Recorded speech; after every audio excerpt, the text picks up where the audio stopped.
The darkroom has a rough edge to it, and Photoshop is very seamless. And it's, to me, making a more rough edge picture in black and white.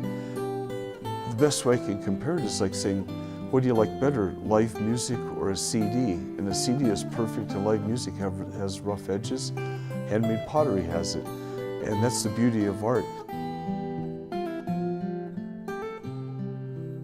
I've known Bob for several years. I like his artistic approach, and I especially like his photographs of people. I don't do very much of that, and I really admire him for it because he can catch their personalities, and he does it so well. The old cliche that a picture is worth 1,000 words, well, that happens virtually every second for me. You'll see behind me are pictures, for example, of Bear Lake and the sun exploding off the water amidst some reeds.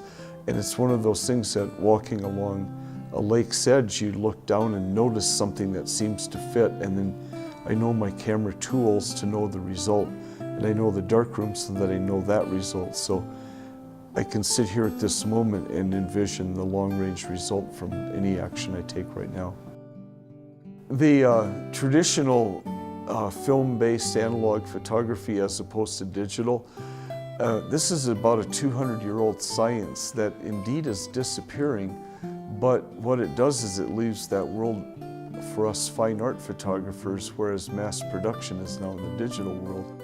Everything that I make, I treat those in archival processes, and according to some documents that I've read, the way that I treat them, the materials that I use, everything added together will make these last an estimated 2,000 years, where digital will not do that. People get all excited in investing in a painting that's 300 or 400 years old, or a carved stone head from the Roman Empire that's 2,000 years old. Hopefully that same excitement can prevail when somebody can look at one of my pictures or any artist and say, I want to give that to my great-grandchildren. Coming to Colorado, the word colorful is always associated with Colorado. I see Colorado in terms of black and white because that's kind of contrary to where most of the commercialism is. Not exclusively, but for the most part. And Colorado, also the way that I see it, is trying to be off the beaten path. That's where my particular journey is to try to find things that people don't look at. You see a wall over here of 17 portraits, and these are not famous people. And there's an assumption that all photographers want to do is photograph famous people, to be a paparazzi and to be in honor of people.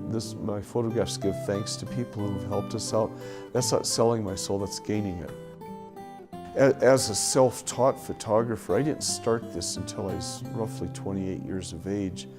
And where I was as a government bureaucrat working in a cubicle without windows. What the ultimate rebellion was to become a freelance photographer.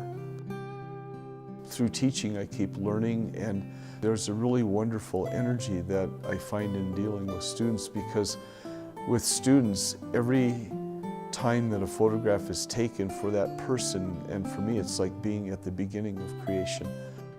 He helped everyone out, and he tried to teach through example instead of just telling you what to do. And he liked students to take the initiative to learn. He didn't like to give us all a bunch of useless information if we weren't after the information that he wanted us to have. The idea is to, with kids that are younger in particular, they're so used to working in packs and how to become individually strong, and to see their own vision. That's what matters. We went up to the Rocky Mountain National Park, and we went to Estes, and we went to Bear Lake. And he told us to go off on our own, and he would kind of travel with different groups. He would give helpful tips along the way. Many teachers keep everybody together as a group and keep them within walls, and I reverse that. My style of doing workshops is to take people out into rough edge places, into canyons, up mountains, into traffic. I spent 1 year as a high school teacher, and the very last act that I did as a teacher was to take Some of my students, 7 of us, went on a raft. And that forever changed my teaching style, because there's no reason that you can't go be the first-hand interpreter of the world rather than reading about it in the library. Perfection is that point which you can neither add nor subtract, and that's where I like to try to be.